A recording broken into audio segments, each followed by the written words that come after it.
From CPRE and the CPRE Knowledge Hub, this is Research Minutes, a weekly look at new and important research in education. Today we look at community schools, which provide a variety of student services and holistic supports to serve the comprehensive needs of children, families, and their communities. This model of schooling has been around for decades, but it's experiencing a dramatic expansion lately, and there are more than 5,000 such schools in place nationwide. In a new study by the RAND Corporation, researchers examined the impact of the New York City Community Schools Initiative, the largest program of its kind in the nation. Co-authored by RAND's William Johnston, the study found notable positive impacts on absenteeism, student discipline, and educational attainment. Also separately, for elementary and middle schools, we found a positive impact on math achievement scores, as well as improvements in students' sense of connectedness to adults, and then also teachers' sense of responsibility for student success. Johnston joined CPRE Knowledge Hub Managing Editor Keith Heumiller to discuss those findings and some important implications for community school policy, practice, and future research. Even though New York is a unique context for any study of school reforms, the program's alignment with prior research on the community school strategy does make this study relevant and generalizable to other community school programs in the country. That's right now on Research Minutes.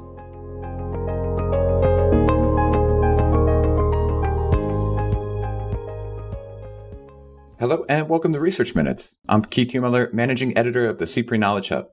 Today, I have the pleasure of speaking with William Johnston, Associate Policy Researcher with the RAND Corporation and a faculty member with the Pardee RAND Graduate School. Thanks so much for joining us, William. Thank you. Today, we're discussing your new study, which is co-authored with John Enberg, Isaac Opper, Lisa Sontag-Padilla, and Leah Zanakis, titled Illustrating the Promise of Community Schools, an assessment of the impact of the New York City Community Schools Initiative. It was recently published at rand.org, and it examines the New York City Community Schools Initiative and its impacts on outcomes including academic performance, attendance, discipline, and even opportunities for family empowerment. But to start, for those who aren't familiar, could you give us just a little bit of background on the initiative itself? How and when did this come to be, and what did it involve? Yeah, so the New York City Community Schools Initiative is the largest program of its kind in the nation. Community schools is an umbrella term describing schools that provide various services to address the comprehensive needs of students, families, and communities. And that's often done through partnerships with community-based organizations or local universities or even other city agencies besides education departments. This model of schooling has been around for decades, but it is experiencing a dramatic expansion with more than 5,000 such schools in place nationwide. In New York City, there have been schools like this for a long time as well, although the specific program we've been studying was created in 2014 and currently consists of over 270 schools in the city. And what was it that led your team to conduct this particular study? Did you go in with specific questions about the initiative or maybe holistic education reform efforts in general? Yeah, the study emerged out of a partnership with the New York City Mayor's Office of Economic Opportunity, and that office serves as a broker for various evaluations of social and anti-poverty programs in the city. And our goals in the study were to provide an independent evaluation of the program, and both to look not just at the impacts of the program on a variety of measures of student success, but also we studied the implementation of the program and the process of how it was rolled out.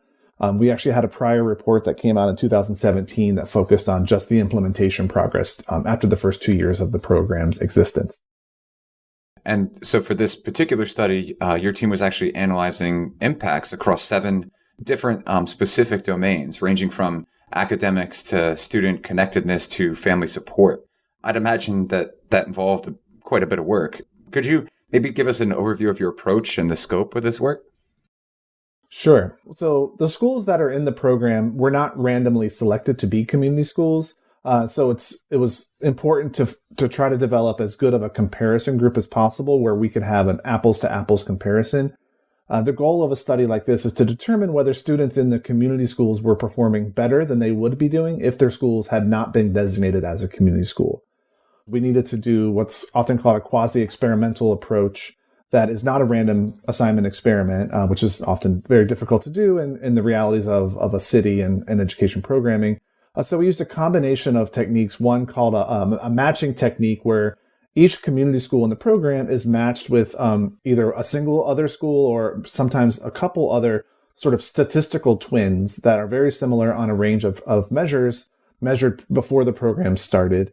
And then the schools are compared to their matched comparisons. We also used another method called a difference in difference approach that accounts for any remaining pre-program differences that still exist even after that matching process is done.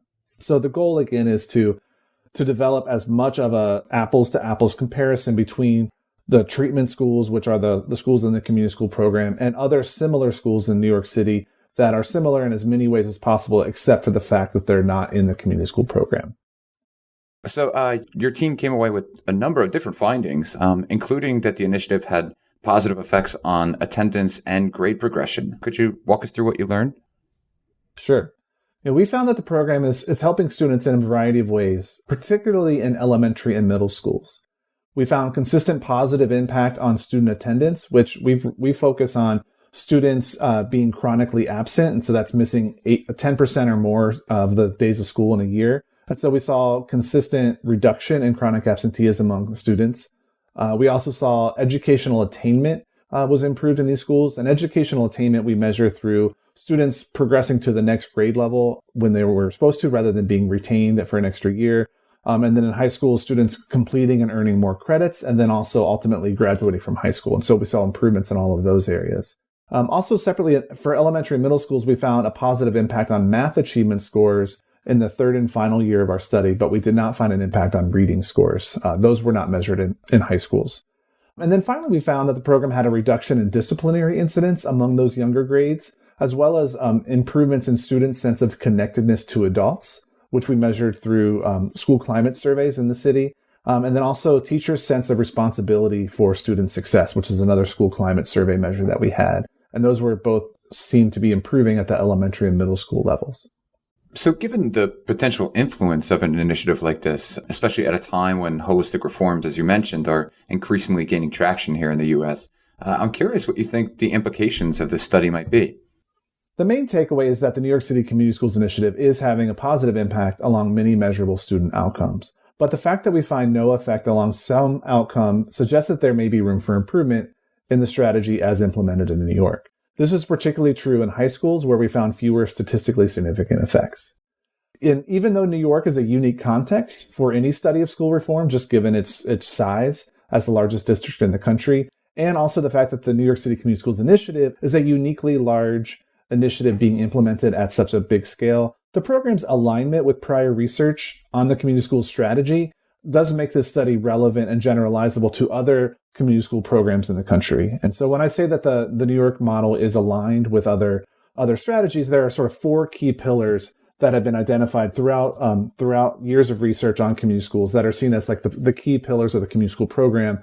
And those are health and wellness supports, collaborative leadership practices and distributed leadership among administration, expanded learning opportunities through extended day activities, and robust family engagement and empowerment strategies. And those four things are very much the core structures of the New York City model that are often present in many other examples across the country.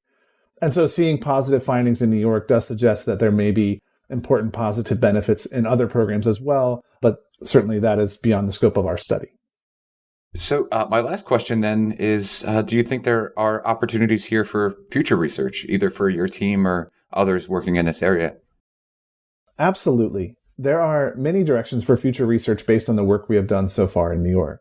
First, we see the need for an explicit study of what's happening at the district level with the city agencies that are partnering to work on the program as a whole and how they are supporting the implementation at schools. Again, this is a very large-scale program that involves a lot of district-level staff, and that's not an area that we really focused on in our study. We were looking specifically at what was happening in the schools. Second, although we see great merit in this comprehensive evaluation that considers the cumulative impact of programs across the community school program, we encourage other researchers, or perhaps in future work by RAND, to look at focused investigations into specific components of the program, such as the family engagement and empowerment activities, or the extended day activities, or the mental health service provision. Again, the real hallmark of a community school program is that all of these programs are happening simultaneously in a coordinated and comprehensive fashion. but there certainly is more to be learned about specific components and what seems to be working in those specific areas. And finally, we encourage scholars to examine more long-term impact of the community school strategy, ideally extending beyond the limited timeframe that we used in our evaluation. Our study only looked at outcomes 3 years out from the program's launch, and a lot of evidence suggests that whole school reforms, such as the implementation of a community school strategy, could take several years to really find positive impact and establish the course of success that it's intended to have. And of course, another area of inquiry is to look at other cities and programs that are implementing the community school strategy as well. Some of the larger instances of the community school strategy in the country are found in Chicago, Cincinnati, Oakland, California, and now Los Angeles is expanding its community schools as well. And certainly much can be learned from all of these examples beyond just what we're finding in New York City. Certainly seems like a line of inquiry worth following going forward. Well, this is just incredible work, William, and I encourage all of our listeners to go and read the full report. Again, it's titled Illustrating the Promise of Community Schools, an Assessment of the Impact of the New York City Community Schools Initiative. It's available at rand.org. William Johnston, thanks so much for joining us today. Thank you very much for having me. Thanks for listening to this week's Research Minutes, presented by the CPRE Knowledge Hub. For more episodes of this podcast, or to subscribe to the series, visit us at researchminutes.org. To share your thoughts on today's episode, or to suggest future topics, follow us on Twitter at CPRE Hub. That's CPRE Hub.